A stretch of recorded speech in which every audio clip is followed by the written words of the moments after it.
Construire n'est pas le seul acte que l'architecte peut porter. On fait des vrais projets de société, et même parfois des projets politiques. Il y a un engagement presque moral, c'est comment on y va ensemble.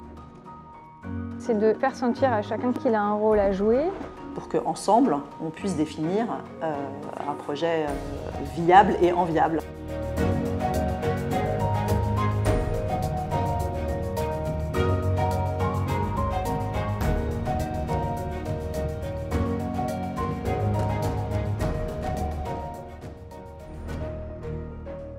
La métropole parisienne et ses 7 millions d'habitants.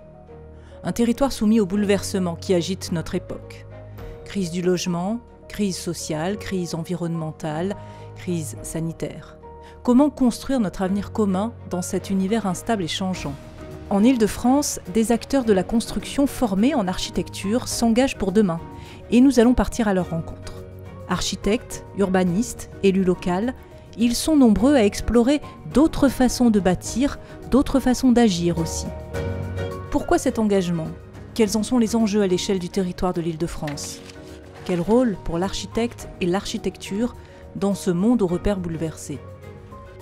Construire est un acte fort, c'est un acte pérenne, donc on implante ou en tout cas on laisse une trace, mais le but de l'architecture n'est pas, en tout cas pour l'architecte, n'est pas de laisser une trace, mais en tout cas d'être au service de l'intérêt général. 19e arrondissement de Paris, tout près de la porte de la Villette. Ici se dressait autrefois un garage automobile, enchâssé entre deux immeubles d'habitation. Lorsqu'il s'est agi de créer des logements sur cet espace, l'agence d'architecture Encore Heureux a proposé de ne pas démolir entièrement le garage. Ainsi est né ce projet. 75 appartements en accession à la propriété et 10 000 tonnes de gravats économisés. Un parti pris qui fait sens lorsqu'on sait que 75% des déchets franciliens proviennent du secteur de la construction. On n'a pas amené pour 10 000 tonnes de matière béton, c'est-à-dire qu'on n'a pas été chercher le sable des plages qui n'en ont déjà plus et le ciment qui est toxique et qui pourrit la planète par son utilisation répétée.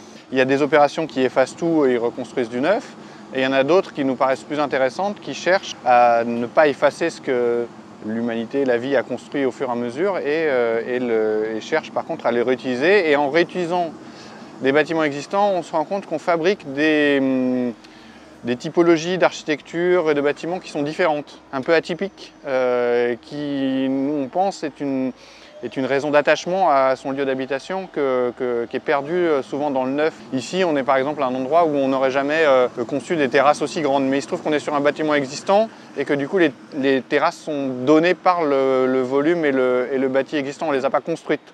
Et du coup, elles sont gagnées pour les habitants qui vont être dedans. Sébastien Aymar et son équipe veulent utiliser la ville comme la mine du futur pour arrêter de puiser dans les ressources naturelles de la planète. Plus généralement, ils s'interrogent.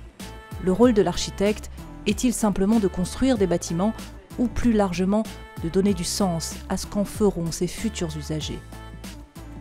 On a un devoir de faire au-delà de la simple construction. On doit se poser la question de la matière, on doit se poser la question du sens de ce que l'on fait dans la ville.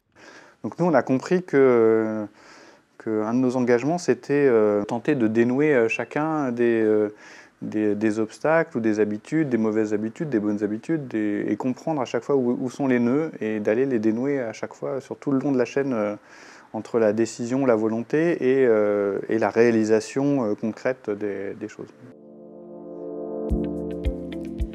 Le patrimoine bâti de l'Île-de-France, c'est ce qui fait son charme, son attractivité, sa singularité. C'est avec ce déjà-là que travaillent les architectes, mais aussi les urbanistes. Dans son bureau de l'agence d'urbanisme, une fabrique de la ville, Anna Kremnitzer participe à de nombreux projets d'envergure en Île-de-France. Son rôle, avec son équipe, c'est de permettre à chacun de comprendre le projet. Nous accompagnons les collectivités locales essentiellement dans la mise en œuvre de leurs projets urbains. On les aide à définir leurs priorités, à définir des grands objectifs et à voir comment ensuite ils peuvent se décliner plus localement sur des territoires spécifiques. Et comment et avec qui. La fabrication de la ville est de plus en plus complexe et fait appel à des acteurs de plus en plus nombreux et très différents les uns des autres. Alors évidemment, il y a la collectivité locale publique telle qu'on la connaît, mais il y a aussi des acteurs privés, certains qui sont plus sur des modèles associatifs, donc d'autres qui sont vraiment sur des modèles de rentabilité comme les promoteurs privés. Il y a également les usagers qui ont une place de plus en plus importante dans la construction des projets. Et donc notre travail est vraiment de mettre en place une méthode de travail pour que les acteurs puissent dialoguer les uns avec les autres, pour qu'ensemble, on puisse définir un projet viable et enviable. Au-delà d'une méthodologie de travail, c'est une conviction profonde. La qualité est le maître mot. Porter la qualité, c'est une forme de militantisme, hein, donc la qualité sur tous ses aspects et également la durabilité. Et non, c'est quelque chose qu'on réinjecte en permanence, une notion qu'on réinjecte en permanence dans le projet. On essaye de toujours avoir ce fil directeur de l'intérêt général, de la qualité d'usage dans les projets et de jamais la perdre de vue. Aux confins de l'Île-de-France, la ville de Fos, posée au milieu des champs. Le maire de la ville a une formation en architecture, un double engagement au service du collectif. Pierre Barros est né dans cette ville de 10 000 habitants. Il en est le maire depuis 2007. Il a accompagné la recomposition du centre-ville. Cette grande place, une nouvelle mairie à la place de l'ancien Algeco, un conservatoire, un projet au long cours dont les habitants ont pu s'emparer. En fait, on a travaillé avec les gens dès le départ. Et vraiment, on les a mis à un endroit où on avait besoin d'eux pour nous faire remonter leurs envies, leurs besoins, leur vision. Comment ils voyaient la ville, le centre-ville. On a essayé de les faire rêver sur ce sujet-là. Et en fait, ça a créé une matière. Voilà, c'est comme de la terre. Et cette matière-là, c'est eux qui l'ont apportée. Une méthodologie du partenariat, de l'écoute, qui permet donc aux habitants de comprendre la transformation de leur ville.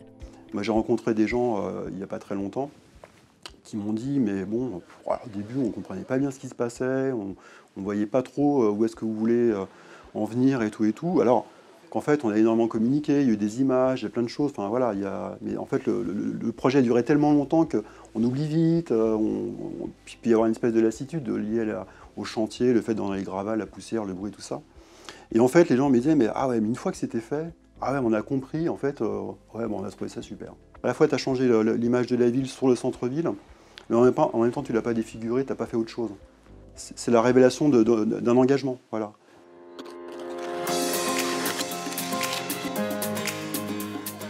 Construire ensemble, en concertation, jusqu'à faire œuvre sociale. C'est une autre forme d'engagement qui va dans le même sens, et c'est le chemin qu'a pris Frédéric Jonard. Nous voici dans la cour d'une école maternelle à Rosny-sous-Bois. Ici, on construit un petit bâtiment de 20 mètres carrés, en terre crue, destiné à abriter le matériel de la cour d'école. La technique est originale, respectueuse de l'environnement, et le chantier est social. C'est un chantier d'insertion pour des femmes qui veulent reprendre pied dans le monde professionnel. Frédéric Jonard, architecte, vient ici pour transmettre, former à cette technique de la terre crue. Ce matériau n'est pas impressionnant. Il est court, il est autour de nous, on le connaît déjà quelque part. Donc on peut le toucher à main nue, on peut le travailler à main nue. Là sur le chantier, on met un peu les gants parce qu'il fait froid, mais en soi on n'en aurait pas besoin.